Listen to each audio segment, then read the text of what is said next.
Et nous continuons toujours avec du cyclisme et notre invité de ce soir, invité sport, Teva Bernardino, le président de la Fédération tahitienne de cyclisme, présent sur ce plateau pour nous parler de la 27e édition du Tour à Tahiti Nui qui se tiendra du 14 au 20 septembre prochain. Teva Yorana. Yorana Davidson. Alors Teva, ce tour rassemble chaque année les meilleurs coureurs du Fénois, mais aussi des internationaux. Combien sont-ils cette année? Ils sont une vingtaine. Au total, on est une soixantaine de coureurs, avec au moins une quinzaine de coureurs étrangers, avec des coureurs qui viennent de métropole, et de Nouvelle-Calédonie et d'Australie.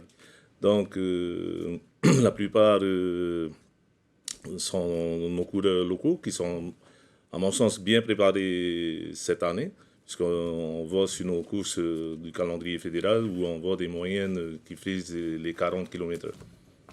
Combien d'étapes prévues pour cette 25e édition et est-ce que la caravane se déplacera sur les îles? Oui, alors on se déplace que sur Montréal parce qu'on n'a pas eu l'effectif attendu pour aller jusqu'à Bora, puisque c'était prévu qu'on avait cette édition, on allait jusqu'à Bora. Et donc je suis désolé au niveau pour les prestataires de l'île de Bora ainsi que le maire. Donc nous restons juste sur Tahiti et Montréal avec 7 étapes au total. Et donc, il y a une nouveauté, il y a Paria qui s'est inscrit cette année. On a une étape dimanche sur la commune de Paria. Donc, samedi, ça démarre avec Punavia, dimanche sur Paria. Lundi, on sera à Papeete, on fera le tour de l'île. Donc, mardi, on sera sur Mahina, sur la pointe de Venise, avec une arrivée sur Punui.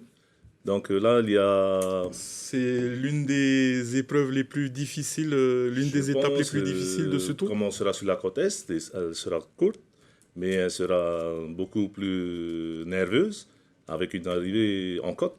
Et l'après-midi, il y a un contre-la-montre individuel qu'on a instauré cette année, avec l'après-midi. Donc un contre-la-montre de 18 km. Le lendemain, on part sur Montréal. Donc, il y a 2 étapes de côte qui se collent.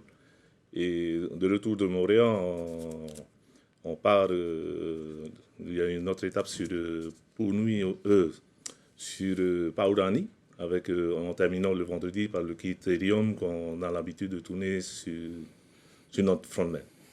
D'accord. Les coureurs tahitiens sont-ils susceptibles de monter sur le podium cette année?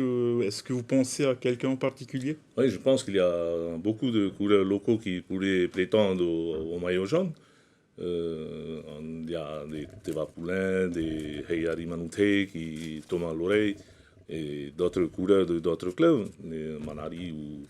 Mais bon, il y a le tenant du titre de l'année dernière, Taruya Krene, qui vient jouer son maillot jaune cette année, mais il est sur blessure, donc il est encore à l'essence, on verra bien s'il récupérera la semaine prochaine. Pour ce tour. Comme chaque année, l'accent est toujours mis sur la sécurité des coureurs, mais aussi de la population. Quelques règles élémentaires de prudence, surtout peut-être sur les routes. Demander aux automobilistes d'être prudents quand vous verrez la caravane avec les motards de la gendarmerie qui seront à l'avant de la course.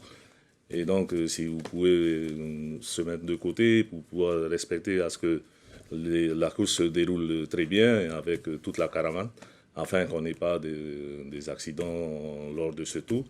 Mais on a prévu ce qu'il faut pour encadrer tous les cyclistes pour ce beau tour.